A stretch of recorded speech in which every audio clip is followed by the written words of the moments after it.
6 Dhaka University students allegedly involved in lynching Tofazzol to death has been sent to jail after taking their statement.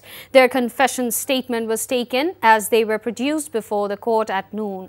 Last night, police arrested 6 students, Jalal Mia, Shumon Mia, Muttaqin Sakin, Al Hussein Sajjad, Wajibul Alam and Ahsanullah.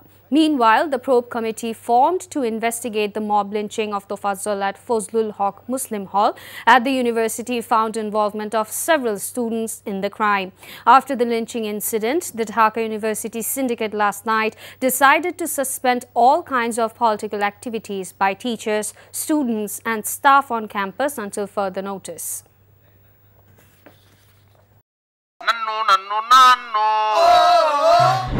अरे सत्ता का branded गुला और वंशो branded क्या पाबी जगत बिती গরিবের এলাকা আপনি বাবা এমন পাড়া দিব না গুরু গুরু ভিতরতে সব বাইরে যাবে আরে ওইটা থামো না তোরে যদি ইসলামিক সাইড সবাই ডিভোর্স না দিছি আপনারা কি হোগারে কালিয়া বল আমরা আসসালামু আলাইকুম তুমি আমারে আম্মা ডাকলাকে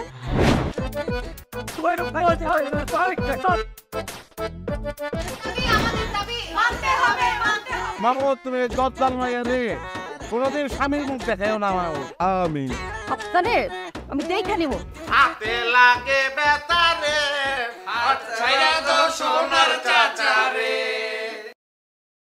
এনজিওর কিস্তি প্রথমবার বিকাশ পেমেন্ট করলেই 20 টাকা ইনস্ট্যান্ট ক্যাশব্যাক।